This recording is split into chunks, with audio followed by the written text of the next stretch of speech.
Call Denise Roach. Thank you, Mr Speaker. I rise to take the first call for the Greens for the Shop Trading Hours Amendment Bill. Sir, I'm really pleased to see that the Speaker has responded to the letter that I sent to him yesterday asking that members be able to exercise a conscience vote on this bill, even though it is a government bill. So I'm really pleased that he has responded to us and said, yes, that's great. And I, like other people in the House, hope that that is what will happen. Sir, we've got to wonder where this bill came from. It kind of just got announced and put onto the order paper, but it came out of nowhere. Even the regulatory impact statement suggests that this bill was scrambled together in a hurry. The covering note from Gerald Clark, the Manager of Employment Standards Policy for MB, Ministry of Business, Innovation and Employment, he says in his last point in the covering note that the regulatory impact statement included consultation with government agencies and local government New Zealand, and he goes on to say, and I quote, "MB has not been permitted to consult with other stakeholders or to consult more widely about shop trading hours," end quote. Now, it seems to be highly unusual to me to not consult other stakeholders. Business New Zealand, for example, would be a classic one that you'd want to consult with. The Employers Manufacturing Association would be another group that you may want to consult with, and certainly, sir, the New Zealand Council of Trade Unions and First Union that represent shop employees, they would be very clear stakeholders that you would probably want to consult with if you weren't in a dreadful hurry to get this through and onto the order paper. But I would certainly think that the trade unions should have been consulted, given that we are talking about workers, shop assistants who work on Easter Sunday. Back to the regulatory impact statement. It confirms that this bill was put together in a rush. It says that the bill was based on Todd McClay's 2009 members bill. So that's quite handy if you're in a rush. There's one just there, really handy for you. The fact is, though, that it failed then. The government members voted against it, and this was in 2009. This was a national party that was in power, and it was a national members bill. So it will be interesting today to see whether Chester Burrows, Bill English, Baseta Sam Lotuanga, Tim McIndoe, Jonathan Young actually utilised their personal votes to oppose this bill this time, because essentially it's the same bill. So one would expect the same response, wouldn't one? Particularly if they voted against their own colleague's bill because of strongly held Christian beliefs.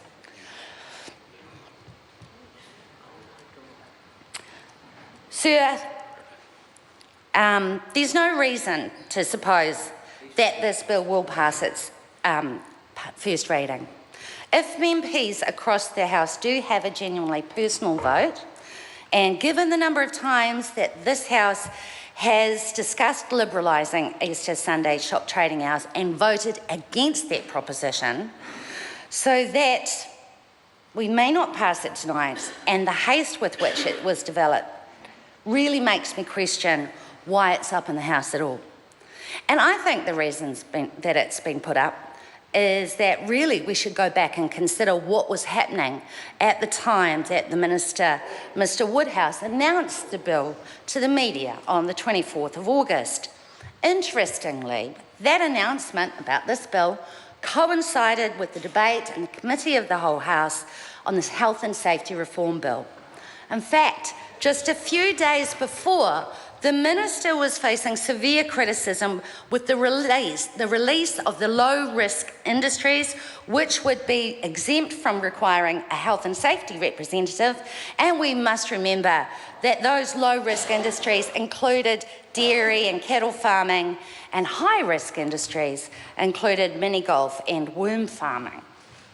It was also at this time that the families of the men who'd been killed at work in the forests and at the Pike River mine. We're attending Parliament and we're calling on the government to strengthen the law and deliver legislation that would actually ensure that other people's sons and partners and fathers would make it home from work alive. So if we think of this bill within that context, I guess we could say that at the time the government was really keen to look for a distraction from those crucial and really emotive issues. So let's talk about this bill. This is the 10th attempt since 1996 to liberalise Easter Sunday trading hours. So that's once every 2 years on average, there is a bill in the House about Easter Sunday trading hours. Green MPs, we've opposed these bills and we've exercised our consciences because when we've opposed them because Easter Sunday, whether it's observed as a religious holiday or not, is one of only 3.5 days that gives shop assistants a guaranteed day off, and one of only 3.5 days a year that gives everyone else a break from the mad drive to consume. And goodness knows, sir, we sometimes need a break from that. It strikes me as kind of strange that this bill liberalises only Easter Sunday, when one could really argue, and I guess that falls back to the argument that Melissa Lee was putting forward, that we could really argue that if the religious ceremony of Easter Sunday can be ignored by commerce, then why not Christmas Day or Easter Friday? But this bill doesn't look at those other days. And actually, this is one of the comments that was made in the regulatory impact statement, that maybe they should be reviewed, really.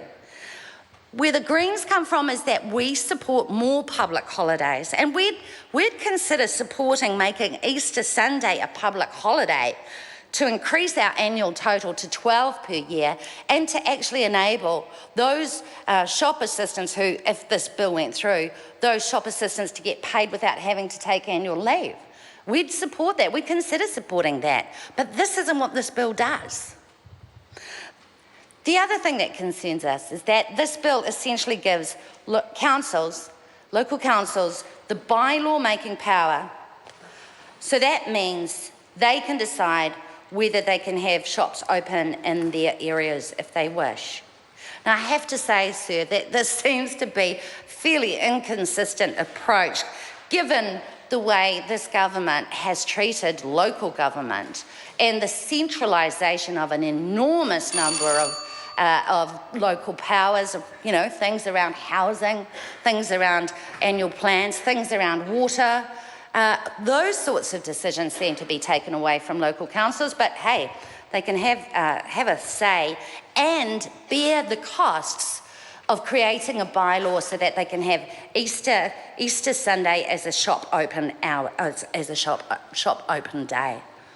Sir, the whole area around Easter Sunday trading hours is kind of a dog's breakfast.